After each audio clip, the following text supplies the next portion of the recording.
taking thousands of years to give man a good chance to take him on. And to give all the demons of hell who fell with Lucifer a good chance to take God on and to organize rebellion. And look how far he's come.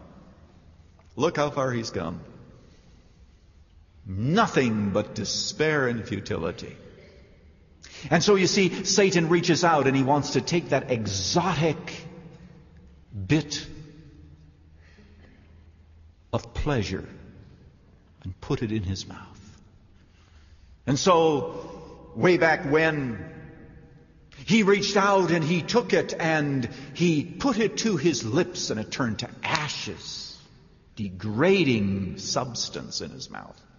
And so he reached out and he wanted to be God, and so he took his hand and he went for the handle of the sword because he wanted to rule, and he discovered that as he reached out and he went for it, he actually caught the blade and he's wounded, humiliated. You know that in addition to the pain of the torment in hell, do you know that one of the greatest torments that Satan will face is not just the pain that he's going to face, though that's awful. It is the total, abject, unbelievable shame and humiliation. And that's all that he's going to have to prove to himself how great and wonderful and how beautiful he is. And I want you to know today, folks, that every promise that Satan ever makes, every promise that the world ever makes, of necessity must be proven to be false. That only what God says is true. Some of you are believing lies that say this: if I take care of myself first, if I don't yield all my life to God, if I keep a compartment of it to myself, I will be better off because this is the way to happiness. After all, I cannot endure yieldedness to the Almighty. His demands are impossible. Because you know right well that if you submitted totally to Him, you'd have to break some relationship that you're involved in, and it's a nasty process of breaking it. And some of you say, well, you know, if I really submitted to God, what about all of the things that He's given me? I'd have to begin to think about what to do with the gifts and the money that He's given to me. I would have to reorganize my time. And submission to God is not where it's at. I need to keep a part of my life to myself and keep it under my control rather than yielding to the will and the purposes of the Almighty.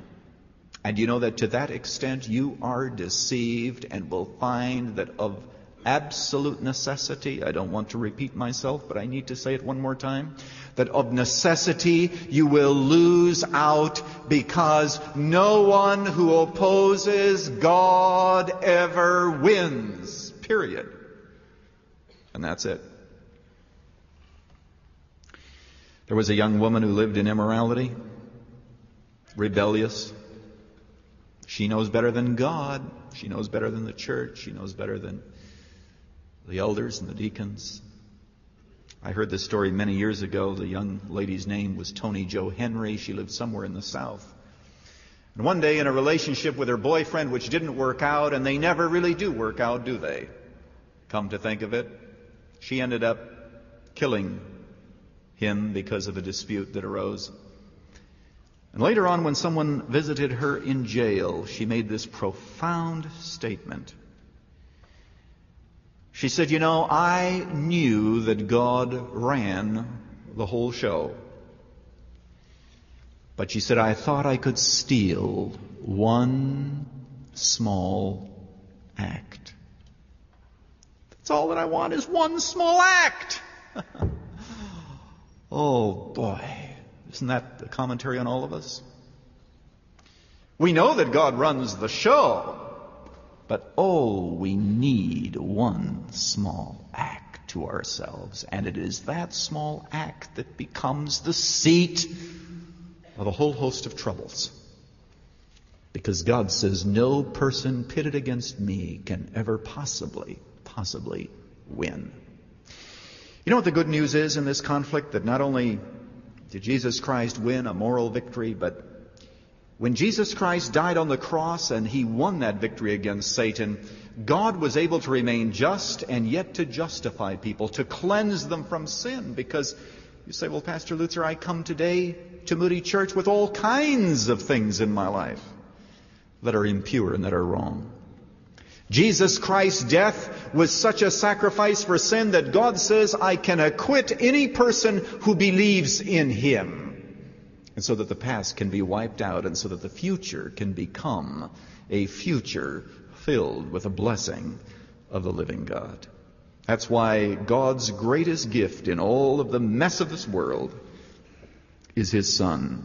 For God so loved the world that he gave his only begotten Son, that whosoever believeth in him should not perish, but have everlasting life. What good news to proclaim in a world that is filled and torn with evil and strife and uncertainty and rebellion. There is hope through Christ our Savior and our King. You've just heard Dr. Erwin Lutzer concluding his message, Lucifer's Greatest Blunder, part 2 of his series on What is God Up To? Next time on Running to Win, Erwin Lutzer explores a new theme, Mankind the Casualty. Don't miss tomorrow's broadcast. We believe this current 8-part series will help you understand God's overall plan for the human race. What is God Up To can be yours on CD as our thank you when you give a gift of any amount to support Running to Win. For details, call 1-800-215-5001. That's 1-800-215-5001. On the internet, go to offerrtw.com. That's offerrtw, all one word, .com. Or write to Running to Win, Box 11174, Chicago, Illinois, 60611. This is Dave McAllister. Join us tomorrow for our next Running to Win.